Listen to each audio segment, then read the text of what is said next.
అందరికీ నమస్కారం. సెప్టెంబర్ 9 రాత్రి ఆంధ్రప్రదేశ్ రాజకీయ చరిత్రలో ఎప్పటికీ మరవలేని రాత్రి. ఒక వ్యక్తి అహంకారం, అనుభవ రాహిత్యం, తప్పుడు నిర్ణయాలు ఇవన్నీ కలిపి ఆ రాత్రి వైఎస్ జగన్మోహన్ రెడ్డికి కాళరాత్రిగా మిగిలిపోయిన రాత్రి. 2019లో 151 సీట్లతో ప్రారంభమైన అజేయ యాత్ర 2024లో 11 సీట్లకే పరిమితమైన ఓటమి. మధ్యలో ఏం జరిగింది? ఎలా వైసీపీ ఆశల తీరాన్ని ప్రజలు కోపంతో తుడిచేశారు? ఈ రాత్రి ఏకంగా ఆంధ్రప్రదేశ్ రాజకీయ ముఖచిత్రాన్నే మార్చేసింది. ఆ నిర్ణయమే జగన్ జీవితాన్ని తారుమారు చేసింది. 2019లో ప్రజలు జగన్‌కి అధికారం అప్పగించినప్పుడు ఆంధ్రప్రదేశ్ ప్రజలు ఎన్నో ఆశలతో రాజన్న బిడ్డ అనే నమ్మకం, సంక్షేమం చేస్తాడనే విశ్వాసం ఇవన్నీ జగన్‌కి ఓటేసేలా చేశాయి. అప్పటి పరిస్థితుల్లో ఆయనకు వచ్చిన మద్దతు చారిత్రాత్మకమే. కానీ కాలక్రమేణా ఆ నమ్మకమే కోపంగా మారింది. జగన్ పాలనలో అహంకారం పెరిగింది. తప్పుడు నిర్ణయాలు తీసుకోవటం, ప్రజలను పట్టించుకోకపోవటం, ఇచ్చిన హామీలను మరవటం ఇలా చేయటం వల్ల ఆయనకి వచ్చిన భారీ విజయం ఆయనకి పెద్ద శాపంగా మారింది.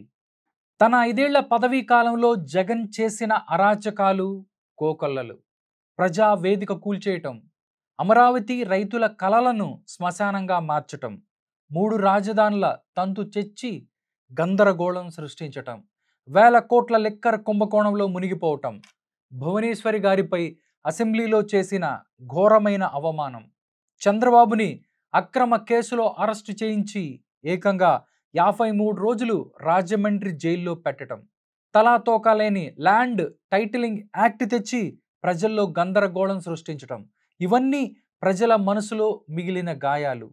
కానీ అన్నిటికంటే పెద్ద తప్పు పవన్ కళ్యాణ్‌ని అవమానించటం, అతని పెళ్లిళ్ళ గురించి తిట్టటం, అతని తల్లిని, పిల్లలను అసభ్యంగా దూషించటం.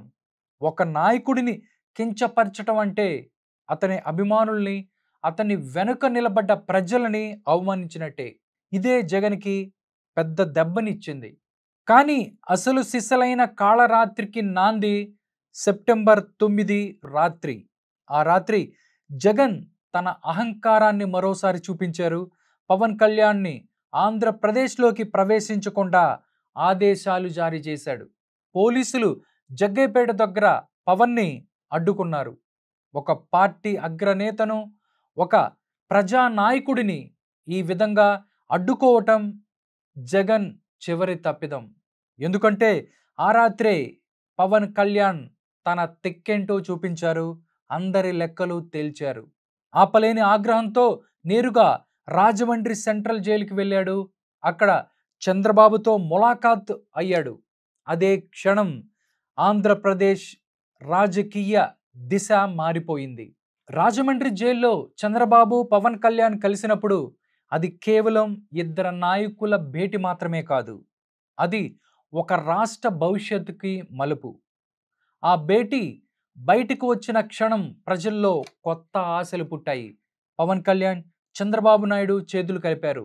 నారా లోకేష్, నందమూరి బాలకృష్ణతో జైలు లోపల నుండి బయటకు వచ్చాక కూటమిని ప్రకటించారు పవన్ కళ్యాణ్. తర్వాత బీజేపీ కూడా జతకట్టింది.